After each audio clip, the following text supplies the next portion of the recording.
আইসিএবির chairman কি বলছে একটু শুনে আসি। আমাদের দেশের কালচারটা আমরা একটু খেয়াল করি, কি হয় আমাদের দেশে। নর্মালি দেখা যায় আমাদের দেশে কিছু নতুন করে ভুঁইপোর বিজনেসম্যান যেটা আমরা বলি, সেরকম কিছু বিজনেসম্যান তৈরি হয় বিভিন্ন সরকারের আমলে, তো সরকারের পৃষ্ঠপোষকতায়, অথবা যারা কিছু ছোট ব্যবসায়ী রাজনৈতিক আশ্রয় প্রশ্রয় থেকে পরবর্তীতে দেখা যায় যে এরা অনেক বড় হয়। বনেদি ব্যবসায়ী যারা, তাদেরকে কখনো কখনো ফেস করতে হয় অথবা রাজনৈতিক ছত্রছায়ায় চলে যেতে হয়। এইটা আমাদের দেশের জন্য খারাপ। আমি মনে করি আমাদের যদি গত রেজিমটাকে আমরা খেয়াল করি, তাহলে আপনি দেখবেন আমাদের প্রচুর ব্যবসায়ী রাজনীতিতে ঢুকে গেছে। এটা হওয়ার কথা ছিল না। এটা যখন হবে তখন একটা দেশের ব্যবসা কিন্তু নষ্ট হবে। ব্যবসায়ীদের প্রতিনিধি এক দুইজন থাকতে পারে, কিন্তু যেই হারে এমপি মন্ত্রী আমাদের ব্যবসা থেকে হয়েছে, এটা কিন্তু মোটেই গ্রহণযোগ্য না। তাহলে সে তার ফোকাস নষ্ট হয়ে যায়। এখন মনে করেন, আমি একটা এক্সাম্পল যদি আপনাকে আমি বলি, আমাদের বর্তমান যে কমার্স মিনিস্টার যিনি এসছেন, ব্যবসায়ীদের প্রতিনিধি হিসাবে উনি কিন্তু এসছেন। ঠিক আছে, আমি মনে করি একজন ব্যবসায়ীর প্রতিনিধি কিন্তু দরকার আছে, এসছেন ভালো। প্রশ্নটা অন্য জায়গায়। এইভাবে যদি অনেকে আসে, তাহলে তার যে কোর বিজনেস কে দেখবে? সো ওই জায়গাগুলোকে কিন্তু আমাদের এখানে ওইভাবে কর্পোরেট কালচার এখনও তৈরি হয়নি যে মালিকরা এমপ্লয়িরা কোনো দিন চোখে দেখবে না আর ব্যবসা বড় হতে থাকবে, এরকম কালচার কিন্তু আমাদের দেশে এখনও তৈরি হয়নি।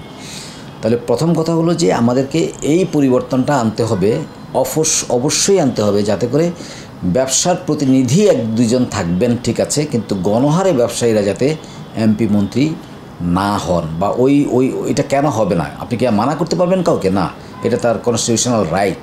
কিন্তু এটাকে কি বলবো আমি, এটাকে ডিসকারেজ করতে হবে এইভাবে যে ওনারা যদি আসেন তখন কিন্তু ওনাদের বিজনেসটা সাফার করে, ওনারা অন্যভাবে কিন্তু বেনিফিটেড হওয়ার চেষ্টা করে, যেটা বিগত সরকারের আমলে আমরা কিন্তু দেখেছি।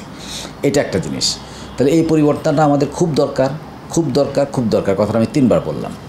আচ্ছা, এরপরে আসেন আমাদের বিজনেসের এখন যে স্থবিরতা। আপনি যদি বলেন যে এখন বিজনেস স্থবির কেন, এই কথাগুলো আমি আবার অনেকগুলো চ্যানেলে বলেছি, অনেকগুলো টকশোতে বলেছি, আমি আবারও বলছি। বর্তমান যে সরকার, এই সরকারের কাজ কিন্তু আসলে ব্যবসা বাণিজ্য চাঙ্গা করা এই সরকারের কাজ না। এই সরকার হলো একটা ইন্টারিম গভর্নমেন্ট। সে কিছু সংস্কার করে দিয়ে রাজনৈতিক দলের কাছে ক্ষমতা দিয়ে তারা চলে যাবে, এটাই হলো এই সরকারের কাজ। এই সরকারের কাজ কিন্তু দেশের জিডিপি বাড়ানো না, এই সরকারের কাজ কিন্তু ইকোনমিক বুম করা না। সুতরাং এই জিনিসগুলো কিন্তু এই সরকারের কাজ না, এগুলো সবসময় রাজনৈতিক সরকারের কাজ। জনগণের সরকার যাকে, এনারাও জনগণের সরকার একটা অভ্যুত্থানের মধ্য দিয়ে এসছে, কিন্তু নির্বাচিত সরকার, জনগণের নির্বাচিত যারা সরকার, তাদের যে লেভেল অফ কমিটমেন্ট থাকে সেটা থেকে ওনারা কিন্তু এটা করতে সহজ হয়। ইন দ্যাট কেসেস আবার আমাদের রাজনৈতিক সরকারদের অনেক অসুবিধাও কিন্তু আছে, সেটা আমরা দেখেছি। সেটা মুদ্রা রেপিড ওপিড সব পিঠেই কিন্তু আমরা দেখেছি, এবং সব পিঠেই দেখা গেছে যে আপনার কিছু না কিছু অসুবিধা কিন্তু আছে। তো এই কথা বলার যুক্তি হলো এই যে আমাদের গত রিজিমে যারা ব্যবসা করেছেন, এই এখন এসে কিন্তু তারা খুব সুখে নাই, তারা থাকার কথাও না, থাকা উচিতও নয়। কিন্তু একটা জিনিস আমাদেরকে খেয়াল করতে হবে যে যাতে করে তাদের ব্যবসাগুলো কোনোভাবেই ডিস্টার্ব না হয়, অর্থাৎ ব্যবসাগুলো যাতে বেঁচে থাকে।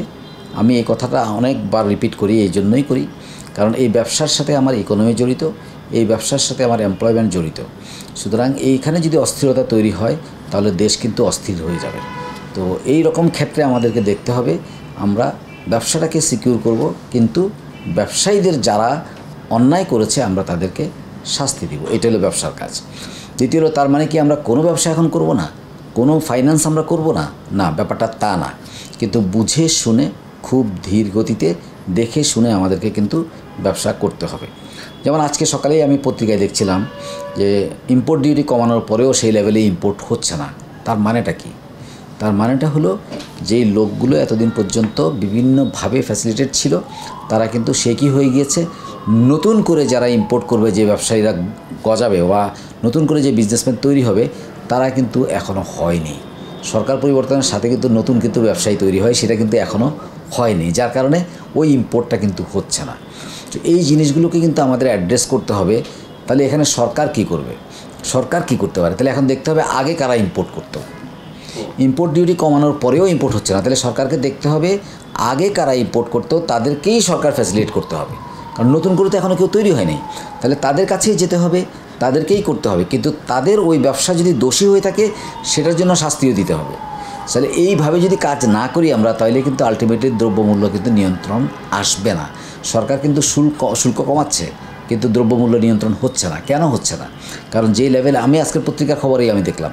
সুতরাং যেইভাবে অ্যাড্রেস করা দরকার সেভাবেই কিন্তু অ্যাড্রেস করতে হবে, যতক্ষণ পর্যন্ত নতুন লোক, আইদার সরকারকে নতুন লোক তৈরি করতে হবে টু ইম্পোর্ট, অথবা যারা আগে ইম্পোর্ট করতো তাদেরকে ফ্যাসিলিটেট করে ওই ইম্পোর্টের যে গতিটা সেটা আমাদেরকে ঠিক করতে হবে। একই রকমভাবে তারা তো এক্সপোর্টেও ছিল, সেই এক্সপোর্টটাও যাতে ওই লোকগুলার যে মানে বান্ডেল অফ এক্সপোর্ট ছিল সেটা যাতে অ্যাটলিস্ট না কমে যায়। লেটসে আমি একটা এক্স গ্রুপের কথাই বলি, ওয়াই গ্রুপের কথাই বলি, তারা ওই সরকারের সাথে ছিল মানলাম, কিন্তু তাদের যে এক্সপোর্টের যে ভলিউমটা ছিল সেই ভলিউমটা যাতে কোনো পরিস্থিতিতে না কমে, সরকারের এখানে তীক্ষ্ণ নজর কিন্তু রাখতেই হবে। যদি ওই জিনিসটা ওরা রাখতে না পারে তাহলে কিন্তু আলটিমেটলি দেশের ইকোনমি, কারণ আলটিমেটলি ইকোনমি চলে গেছে ওই রিজিমের কাছে, পুরো ইকোনমিই কিন্তু ওই রিজিমের কাছে চলে গেছে। সুতরাং আপনি ওখানে চট করে যদি বিজনেসে হাত দিয়ে দেন, আর সেখানে যদি ইম্পোর্ট এবং এক্সপোর্ট দুটো এবং প্রোডাকশান সব কিছুতে যদি আপনার হাত পড়ে যায় তাহলে কিন্তু দেশ সাফার করবে। তো এই জায়গাটা সরকারকে কিন্তু ফ্যাসিলিটেট করতে হবে। আমি বারবার একটা কথা বলতে চাই, যারা দোষী তাদের বিচার করতে হবে, কিন্তু ইকোনমিটাকে ঠিক রেখে, আমার আর্থিক যে গতি চাঞ্চল্যটা আছে এটাকে কিন্তু ঠিক রেখেই কিন্তু আমাকে কাজটা এগিয়ে নিতে হবে জনগণের সাথে। সেটা সেই ফর্মেই হোক না কেন, রিসিভার বসিয়ে হোক, নতুন লোক দিয়ে হোক, মার্জার অ্যাকুইজিশন দিয়ে হোক, অন্য লোক বসিয়ে দিয়ে হোক, যেভাবেই হোক সেটা সরকার চিন্তা করবে, যেখানে যা প্রযোজ্য সেভাবে কিন্তু এটা করতে হবে।